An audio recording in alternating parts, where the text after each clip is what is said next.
While I find myself frustrated and at times off-put by large portions of HBO's Dune Prophecy series, I am happy to see some of the more bizarre and fascinating elements of Frank Herbert's universe get fleshed out, even if they're only briefly featured. Episode 2 of the series introduced the newest adaptive take on one of the Bene Gesserit's most extraordinary abilities, namely their access to other memory, which grants them the ancestral knowledge of their maternal lineage. Spoiler warning if you are unfamiliar with Frank Herbert's Dune Saga or the HBO Dune Prophecy series. In Frank Herbert's Dune Saga, this ability of other memory provides the Sisterhood with an unbroken record of human history, reaching back even to ancient Earth. In Dune Prophecy, accessing these memories is accomplished through a process they call the Agony, which will later be referred to as the Spice Agony. In the show, they were using a substance called the Rossic drug, administered by a dropper through the eye.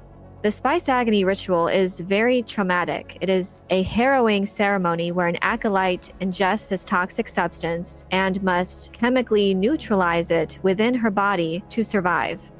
If successful, the trauma from this event grants her the rank of Reverend Mother, as she has unlocked access to her genetic memories. And this signifies true mastery of a Bene Gesserit's control over oneself and their connection to the Sisterhood's collective past, giving them extraordinary depth of knowledge.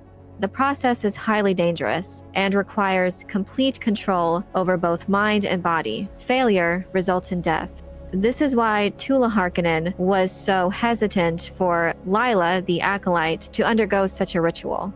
In this particular instance in the show, the circumstances surrounding Lila's undergoing this ritual is heightened because she's still very young. Lila even said this. She expresses concerns whether or not she's able to survive such an event.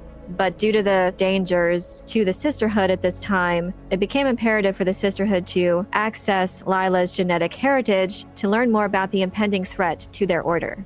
In normal circumstances, she probably would have been older, more trained before even undergoing such a ritual. But regardless, she decides to attempt it. And because she does so, we get another glimpse of genetic memory through this interpretation. But it is a very interesting way that they present this, and is also fascinating to consider when it comes to the potential for possession, which was also conveyed in the show.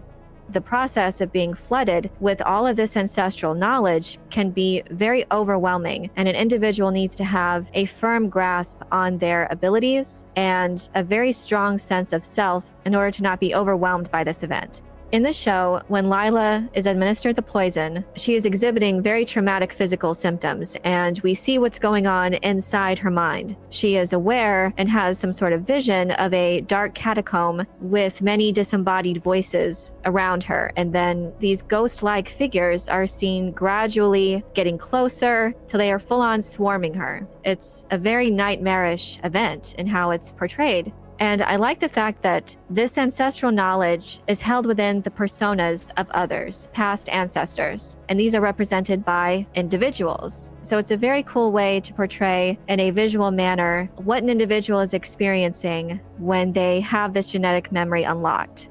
These strong ancestral memories are also referred to as ego memories, and these can dominate and even possess the untrained mind. And this is something that seemed to occur during Lila's agony. While she got the information that they needed regarding a prophecy, there was also an ancestor of Lila's that assumed control and presented significant danger to Lila herself. And I find this really cool that they integrated this into this show, especially since a new adaptation of Dune Messiah is in the works. Because famously, Alia Atreides went through the ceremony, a Spice Agony ritual, when she was a fetus. She did not have a choice in this matter while her mother, Lady Jessica, underwent the ceremony on Arrakis. In the womb, she awakened to full consciousness and did survive the event. However, she was preborn, and because she was undergoing this ritual at a time when she had not been born yet, she did not have any sense of self or any time to establish her own personality. This is what the Bene Gesserit call abomination.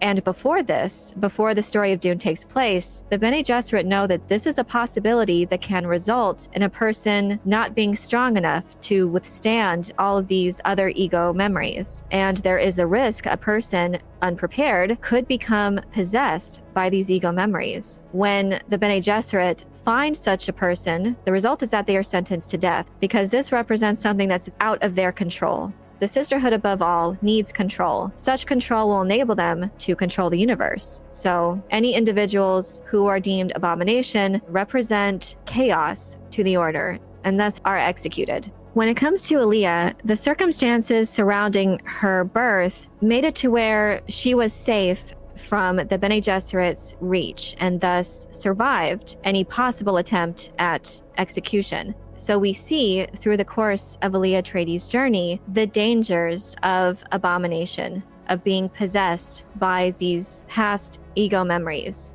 Notably, this concept of abomination continues to take center stage as the Dune saga unfolds, with other preborn characters besides Aaliyah, which is the children of Paul and Chani, Leto II, and Ganima. Being preborn as well, they also are at risk for being possessed by their other memory. Just as Aaliyah was, these mental barriers were not there before they became flooded with ancestral memories. Aaliyah, unfortunately, ended up being possessed by the memory of her grandfather, Baron Vladimir Harkonnen. His presence was particularly strong, and his influence drove her into madness and despair, and showcased the destructive potential of unchecked other memory. When it came to the twins, Leto II and Ganima, they too had to contend with their ego memories, and they both had to rely on a particularly strong ego memory to protect them. Leto II allowed Harem, a powerful and tyrannical ancestor, to take the lead among the large assembly of memories, leveraging Harem's knowledge and abilities to command the other ancestral presences. Interestingly, the memory of his father, Paul, helped Leto II choose Harem for such a position. When it comes to Ganima Atreides, she avoided the fate of possession by allowing the memory of her mother, Chani, to act as a gatekeeper for her ancestral memories. Chani's strong and nurturing presence shielded Ganima from the potential domination of the more dangerous and malevolent ego memories. In the case of Lyla, it is clear that she had no such ancestral protectors. She didn't have strong familial relationships and didn't even know who her mother was. So there was no one in the assembly of these ego personas that was there to protect her. As this event unfolded, she was seemingly a victim of her ancestor, Sister Dorothea. Once she got the necessary information that they needed regarding the prophecy from Reverend Mother Anarul, another recent ancestor came to the forefront.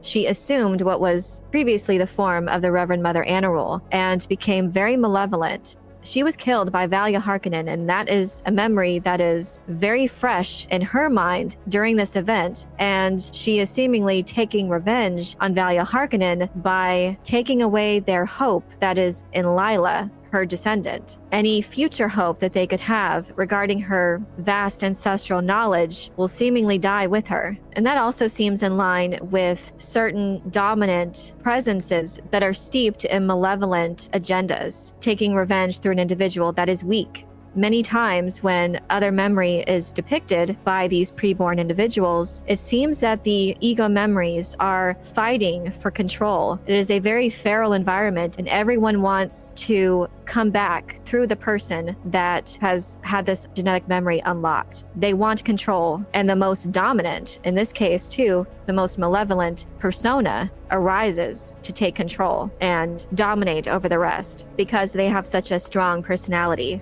Overall, I really appreciated this scene in the show, as I thought it was very true to how Frank Herbert described the perils of other memory and the dangers of possession that can result, especially as a new adaptation of Dune Messiah is on the horizon. And hopefully we'll get to see more of Aaliyah Atreides' story and her very complex arc. I really like the way that it was portrayed here, that these are personas that want control, that they don't care about the individual. It is a very feral, scary environment. And it was really cool to see that represented. And it does pave the way for what Aaliyah will have to face, especially moving forward.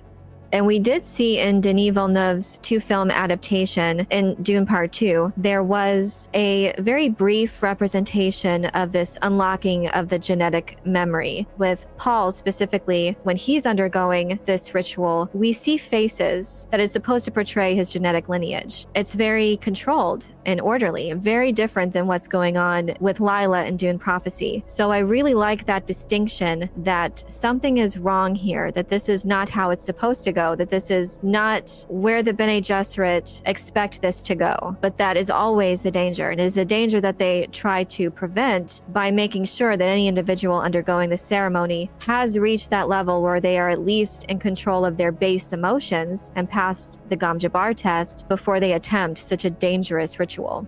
This show is certainly not without its flaws, but I really do appreciate this and how this was handled when it comes to other memory and the threat of possession. This was a particular concept directly from Frank Herbert's saga that was really cool to see represented visually. And it makes me excited for future Dune adaptations, diving into the more strange and bizarre aspects of Frank Herbert's story. But I'm curious to know what you think about Lila's agony ritual, the other memory, how that was depicted, as well as the threat of possession. Do you think this paves the way for a more detailed exploration of genetic memory in Denis Villeneuve's Dune Messiah? Let me know your thoughts in the comment section below.